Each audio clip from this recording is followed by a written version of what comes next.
I remember the first time I went into depression. It was after a big breakup in 2003 when I lost the love of my life. It was never easy, and I had to learn to get over that after 2 years of agony. But you have to learn to move on. It's tough to dispense advice to people other than get help. And I'll share why. Because that time in my life, I had so many people coming up to me. You know, my friends would come into my dorm room and they're like, Brendan, let's go do something. And the hope is lost. And what people, I think, make the mistake of trying to do is hype people up.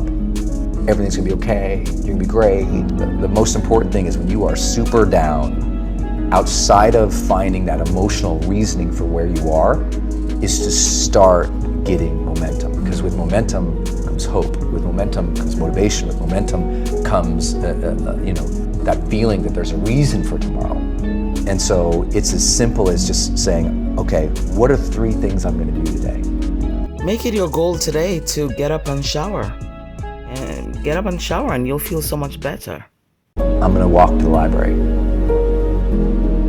I'm gonna come home. And that's all they got. Like literally, that's all they got. And you gotta honor that struggle when you're in that place. Like know that where you're at, it is okay that you're there. And now you're gonna need help. And now you're gonna have to set up some daily practices just every day, win a little bit. Gloomy and bad, dark days, trust that those are going to be there. They'll get less and less and less as you learn how to cope, but they're gonna be there. And so when they're there, it's one of outside of teaching people to bring the joy in my life, I teach people to honor the struggle. Honor the difficulty. When we honor the struggle instead of hate the struggle, we can really achieve extraordinary things because our mindset's in the right place. In your hands, this very moment is your journey. The journey that allows you to be someone that is fueled by your potential. Take the risk that allow you to look at things from a different perspective, that allows you to be something more in life. Take a risk that will allow you to look through a different pair of eyes, that allows you to be something higher than you have ever been.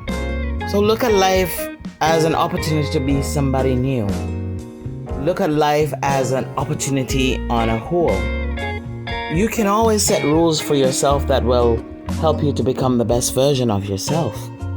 Rules that push you forward instead of holding you back.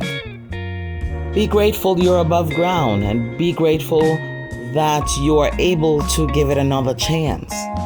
Being here will give you the drive to put in the effort for your future. You see so many people stuck in the same routine and they hate it. They hate it. They're not happy in their life. They're not happy with their whatever they're doing, you know. And if you want advice from me, if that's your life right now, go find something else. Just try something else out. You know, if you're miserable in your life and I've actually been miserable. People can be miserable even though they have everything. You know, you see super successful people in life, and you think there's no way they are miserable, but that's not the case. You know, even though you are successful and you're doing well, you can still have bad days. The more things are talked about, the more comfortable we are, and the more we can understand them. When I woke up one morning and saw that in a tweet that Prince Harry came out talking about his depression, it made me really happy. Because I've been places and someone has said, well, you lost an arm and a leg, so you had a right to be depressed, and I stopped him. I was like, depression is real. You don't even have to go through something traumatic. Some are caused by something traumatic. Some can be a chemical imbalance in the brain. And I feel like if you had heart problems and saw a cardiologist, well, everyone would be concerned about you, would know you're doing better, and it would be open and honest with the crew, anybody you work with. The most complicated organ in your body, if you have a problem with it, suddenly we don't want to talk about that? No, and you can get over it. And that's what people need to realize. You can be cured. You can get past it. Today is your day to speak your mind, to tell about your future, to speak about the power you've always had, to speak about the potential that you have within you. This is how you succeed. God will be your power. He put the spirit within you to push forward, to have the will to live every single day.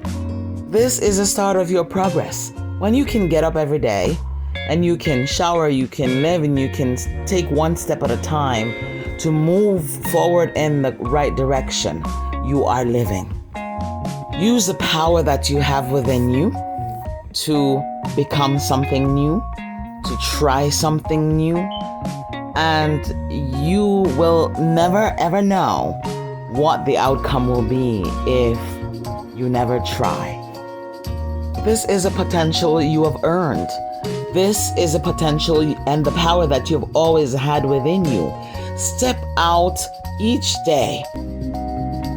I would lay in my bed and just want to die.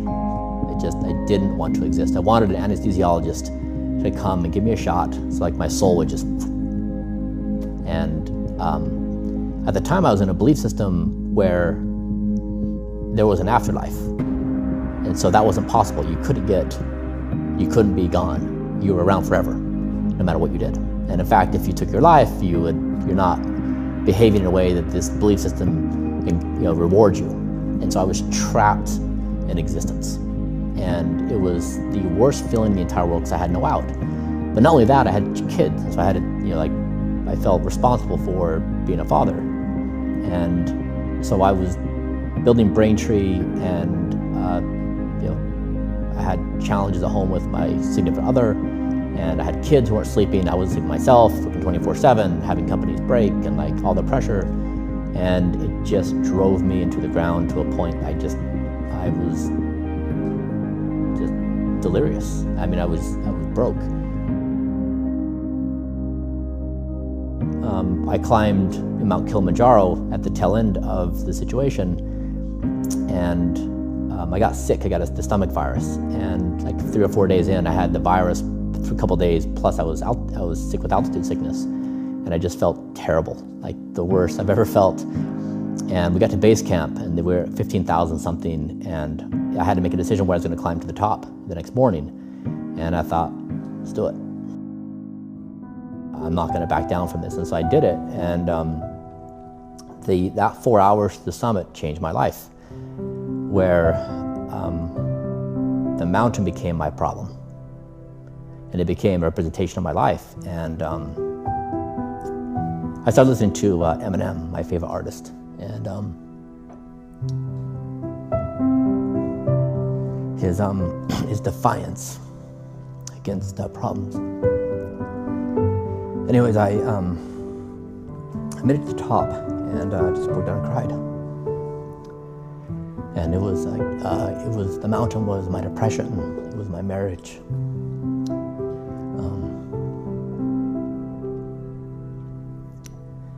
It was my belief system. And I went home and I was changed.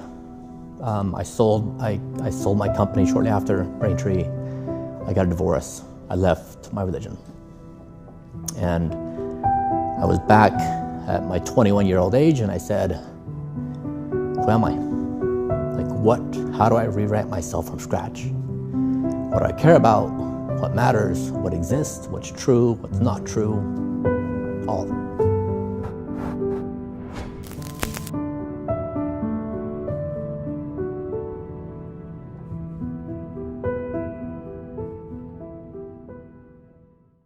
Seeking inspiration, needing motivation, Nina Cola is the one. Sharing tips to cope, bringing